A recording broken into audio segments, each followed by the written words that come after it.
Salam, peace be upon you. My name is Muhammad Laik Sadiqi, the father of Holophase. Part 26. Phi Storage Systems. Memory as Persistent Pattern. Remember the language we are learning. There is one field, phi, the holophase, one continuous cyclic movement from which all of reality unfolds. When phi begins to change, its first derivatives appear, and with them, the three dimensions show themselves at once. Time as omega, space as k, and motion as v, built from both. Every higher derivative is a finer question about how phi changes, and each one casts three shadows together: a time shadow, a space shadow, and a motion shadow. These echoes mix and weave into one another, forming the patterns we call fields, particles, bodies, thoughts, and worlds. In this picture, everything that exists is a living tapestry of phi, endlessly echoing through its derivatives and their dimensional shadows. Today, we listen to just one of those echoes. We continue in Book 10.5, Information Systems. We have learned to send phi-shaped messages across distance. Now we ask, how do we make them stay? We step into the memory vault. This is not a room of whirring hard drives or blinking RAM chips. It is a quiet, cool chamber where information rests in frozen motion, in persistent twists, in metastable size. Shelves hold samples. A thin magnetic film where a tiny whirlpool of magnetization, a skyrmion, holds its spin for months. A superconducting loop where a circulating current, a trapped flux quantum, persists indefinitely.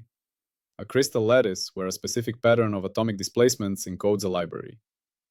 Your new skill is that of the memory architect. You are learning to design systems that encode bits not as charge in a capacitor, but as coherent, stable configurations of a phi field, leveraging the natural tendency of certain patterns to persist against the erasing whisper of time and noise. The memory vault. The air is still and slightly chilled. Along one wall, a rack holds dozens of small, flat cells. Each is a phi memory cell. One type glows with a faint internal holographic display, showing a stable 2D vortex in a liquid crystal, a persistent phase defect. Another type is just a tiny featureless chip, but a nearby squid magnetometer screen shows a perfect quantized flux loop trapped inside it, a frozen current. A third is a vial of colloidal particles, their positions locked by optical tweezers into a specific, intricate pattern, a frozen phi landscape. A technician at a central console is performing a retention test. They select a cell that was written a week ago, a skyrmion in a magnetic film. They scan it with a gentle magnetic force microscope. The screen resolves the distinctive swirling texture, unchanged. The bit is still there. The readout is non-destructive. The probe didn't erase it. The technician logs. Cell number 47, state equals 1, retention time 168 hours, error equals 0. Our puzzle is one of persistent coherence. How do we design a physical system where distinct, stable phi configurations can be reliably written, remain stable for a desired duration, seconds to centuries, and be read without destruction, all while being densely packed and energy efficient? We are moving from sending whispers to etching stories in stone. The language role, the persistence engineering skill. This part teaches a materials and systems skill. It is the skill of engineering energy landscapes for fields that have multiple deep valleys, metastable states, separated by high barriers, and of designing gentle probes that can sense which valley the system occupies without pushing it over the barrier. Our core question about phi is, given a physical substrate, magnet, superconductor, elastic medium, how can we shape its effective phi potential to create two or more well-defined, long-lived states? And how do we measure the system's location in this potential landscape with minimal disturbance? We are moving from writing sentences in the air to carving them into the walls of a canyon. The anchor image, the ball in the double well. We will use the anchor image of a ball resting in one of two valleys separated by a hill. This is the classic picture of a bistable potential. The ball's position, left valley or right valley, is the stored bit, 0 or 1. The height of the hill is the energy barrier, delta E. At absolute zero, the ball stays put forever. At finite temperature, random kicks, thermal noise, can occasionally knock the ball over the hill, flipping the bit. The probability of this happening per second drops exponentially with the barrier height divided by the temperature. Our job as memory architects is to 1. Design good valleys, deep, distinct phi states. 2. Build a high hill, large delta E. 3. Gently peak at which valley the ball is in without adding enough energy to knock it over, non-destructive read. 4. Have a way to push the ball from one valley to the other when we want to write. The coherent selection principle in storage. In memory, coherence is stability against decay. Constructive resonance, alignment, in storage means the chosen phi configuration is a local minimum in the energy landscape, a valley. All small perturbations around it are restorative. It is a coherent attractor. The system wants to stay there. Destructive resonance, dissonance, means the state is unstable or metastable with a very low barrier. Thermal or quantum fluctuations easily push it into another state. The memory is incoherent with itself over time. It forgets. The memory architect's mantra is about guarding integrity. If coherence breaks, we stop. If coherence returns, we continue. If a batch of memory cells shows spontaneous flipping rates far above the predicted thermal rate, we stop production. We do not ship unreliable memory. We diagnose and fix the cause. Perhaps material impurities are creating low barrier paths, until the designed coherence, retention time, returns. Core mechanisms: potentials, topology, and gentle probes. We have three primary strategies for creating persistent phi memory. 1. Bistable, tristable phi potentials, the engineered valley. We design materials or devices whose effective phi has a multi-well potential. Josephson junction qubits, flux, charge, phase. A superconducting loop with a Josephson junction has a potential energy that is a periodic function of the superconducting phase difference. By applying an external magnetic flux, we can tune it into a double well potential. The two wells correspond to clockwise or counterclockwise supercurrent, a flux bit. The barrier is tunable and can be made very high. Ferroelectric materials. The electric polarization, a derivative of phi, can point in one of two directions. The energy barrier between them is intrinsic to the crystal. This is a frozen phi gradient memory. A buckled beam, or a MEM switch, has two stable mechanical positions, different strain phi fields. 2. Topological charge trapping, the persistent knot. This is a different kind of stability. A topological defect, vortex, skyrmion, monopole, is stable not because it's in a deep valley, but because smoothly transforming it into the uniform state is impossible. You must either move it to the boundary to annihilate or nucleate an anti-defect. Its stability is topological, not energetic. Skyrmions in magnetic films, a swirling, particle-like magnetization texture. It is a topologically non-trivial knot in the spin field. It can be moved with currents, but is hard to destroy spontaneously. Vortices in superfluids type II superconductors. Quantized vortices trapped by pinning sites. The phase winds by an integer multiple of a full turn around the core. The winding number is the stored data. Non-destructive readout via phase-sensitive probing. The great challenge: reading the state without writing it. Weak coupling. We couple the memory cell very weakly to a readout circuit. For a flux qubit, we use a superconducting quantum interference device, SQUID, that is sensitive to tiny magnetic fluxes but doesn't dump enough energy to flip the state. Dispersive readout. We couple the memory cell to a microwave resonator. The cell state shifts the resonator's frequency slightly. We probe the resonator's frequency from far away, a gentle, off-resonant poke that reveals the state without absorbing energy into the cell. Topological charge detection. We measure the winding number by integrating the phase gradient around the loop, using scanning probe microscopy or array of sensors. This measurement is, in principle, non-destructive. It just looks at the geometry. The coherence criterion: state lifetime and distinguishability. Our coherence criterion for a reliable memory cell is twofold. Long state lifetime, retention time.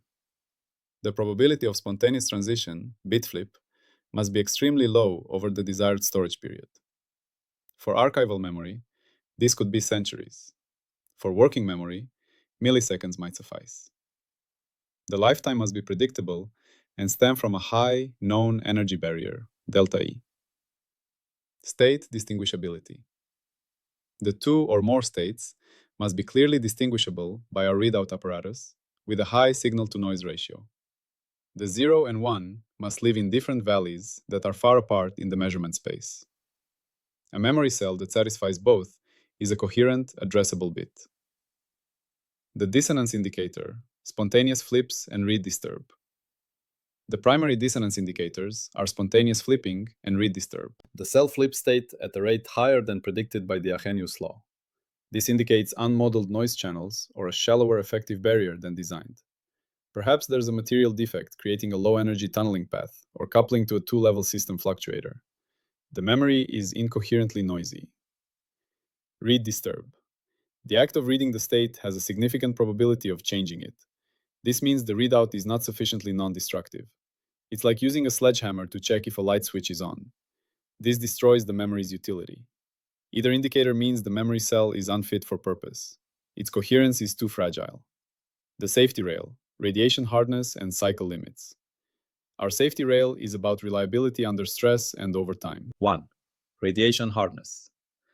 Memory for critical systems, spacecraft, medical devices, archival records, must be resistant to single-event upsets caused by cosmic rays or radioactive decay. A high-energy particle can deposit enough charge to flip a bistable cell. The safety rail demands either A. Using topological memory, where a single particle is unlikely to change a global winding number, or B. Implementing error-correcting codes across an array of cells, so that single upsets can be detected and repaired. 2. Verified endurance. All memory technologies wear out. Ferroelectric materials lose polarization after so many write cycles. The safety rail requires characterizing and publishing the write erase cycle limit and building in wear-leveling algorithms for arrays. We must know when the memory will fail and plan for it. The safety rail rule.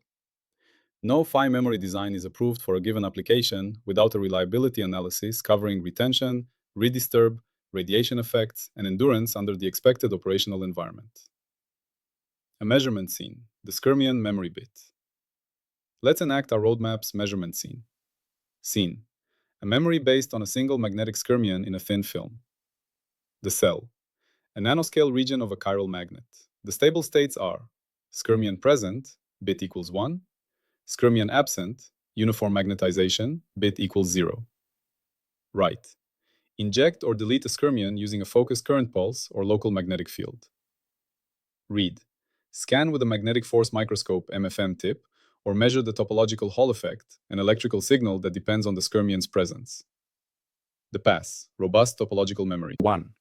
Retention. At room temperature, written Skyrmions persist for 30 days without spontaneous annihilation, as measured by periodic, gentle MFM scans. 2. Write-read reliability. Over 10,000 write-read cycles, the success rate is 99.9%. The read process, topological Hall measurement, is non-destructive. Hezbollah. 3. Prediction spine check. The observed retention time matches the predicted Arrhenius law based on the measured energy barrier to annihilation. 4. Result. A stable, rewritable, topologically protected bit. Pass. The fail, fragile or unreliable. Fail A, short retention.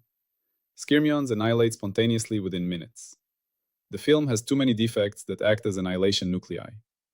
The topological protection is broken by material imperfection. Fail B. The MFM tip's magnetic field is too strong and often pushes the Skyrmion out of the cell during scanning. Or the current used for topological Hall measurement heats the film and erases the Skyrmion. Fail.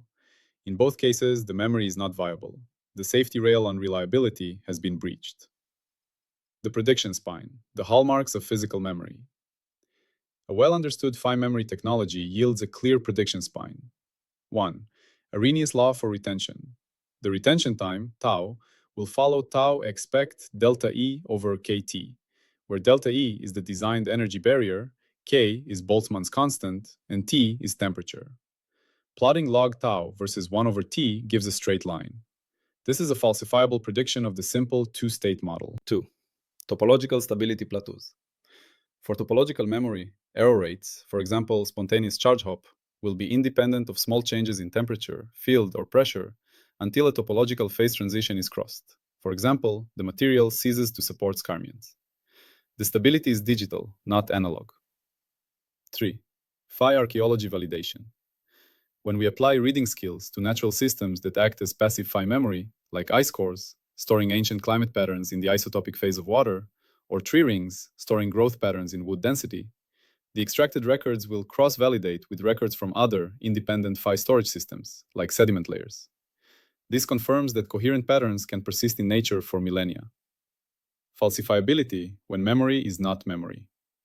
Our falsifiability threads are strict tests of the storage concept itself. If a phi memory's decay, bit flips, does not follow the Arrhenius law, but instead follows a power law, or is erratic and unpredictable, then it is not a simple two-level system.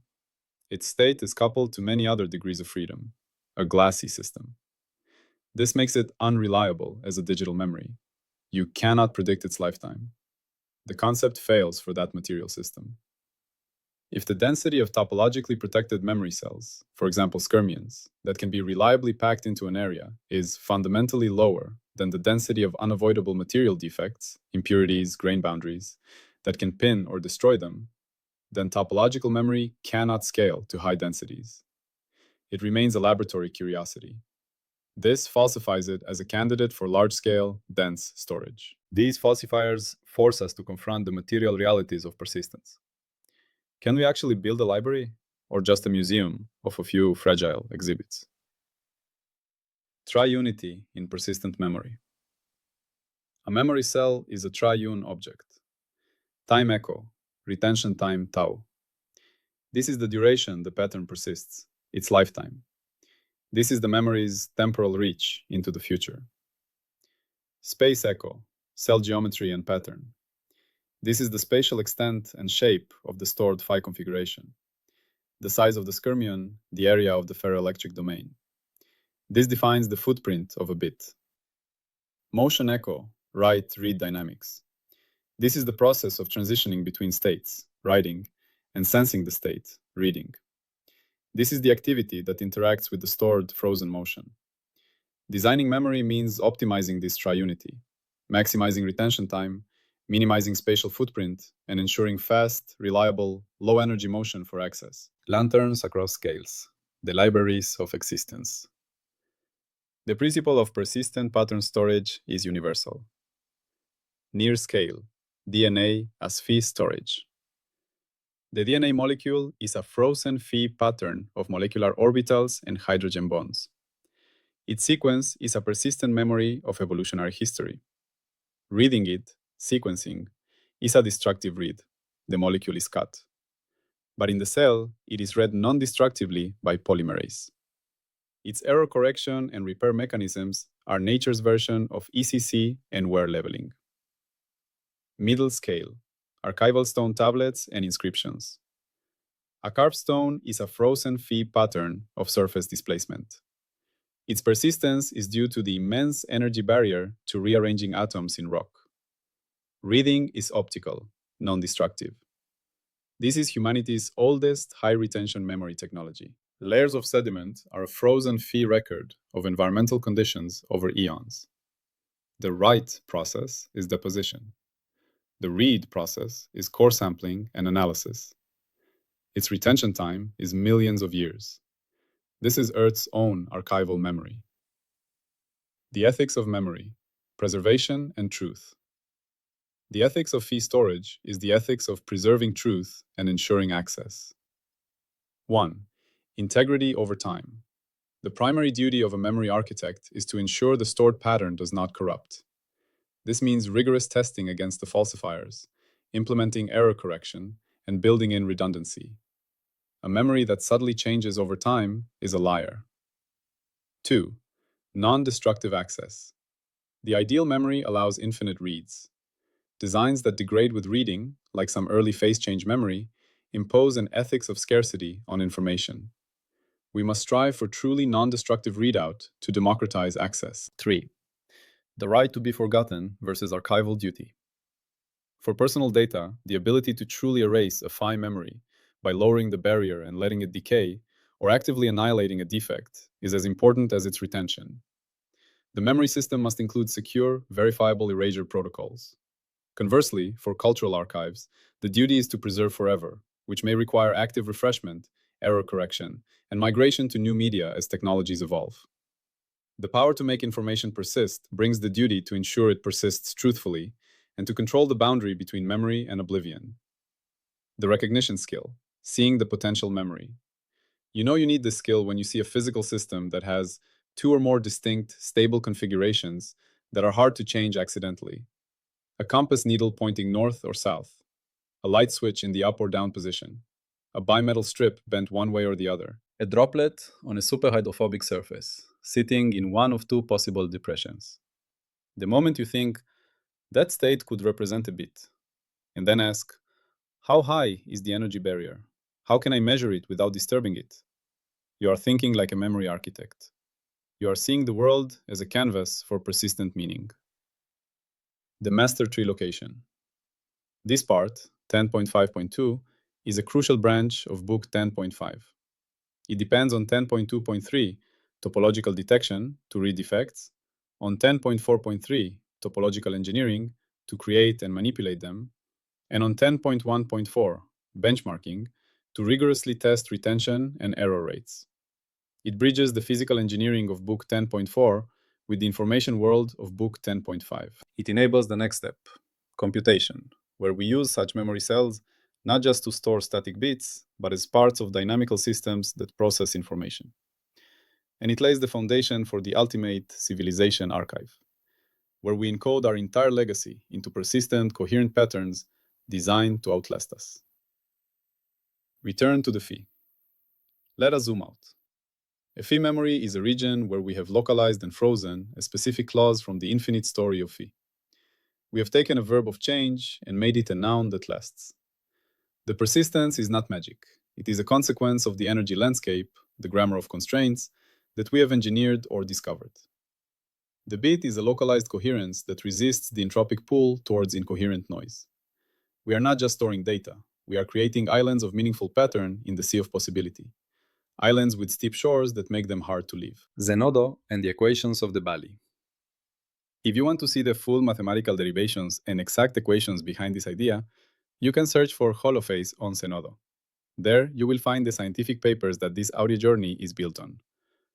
The papers detail the Ginzburg-Landau models for bistable potentials, the micromagnetic simulations of Esquirmion stability, the quantum tunneling rates in Josephson junctions, the theory of non-destructive dispersive readout, and the statistical physics of retention time distributions.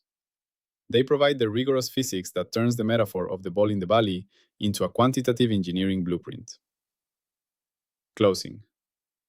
So, picture yourself back in the memory vault. The retention test log is complete. A green checkmark appears next to the Skyrmion cell array. All cells stable beyond spec. Mean retention extrapolated to 10 years at 300K. You have a sheet of film, no larger than a postage stamp, that can hold 1 trillion persistent topological bits, each a tiny whirlpool of magnetism, silently holding its story against the warmth of the room. You have just learned to build memory from the stuff of coherence itself. You have learned to make patterns persist. This is part 10.5.2, Phi storage systems, memory as persistent pattern. It is the art of making echoes last. In our next session, we will bring these persistent patterns to life. We will combine memory with dynamics to create Phi computation. We will learn to build logic gates, processors, and algorithms that operate directly on Phi fields, using the very same bistable potentials and topological defects, not just to remember, but to think. We will learn to make the frozen whispers compute. Remember, one field, Phi, with its infinite echoes. We have learned to make its echoes linger. Now, we will teach them to converse. Salam, and peace be upon you.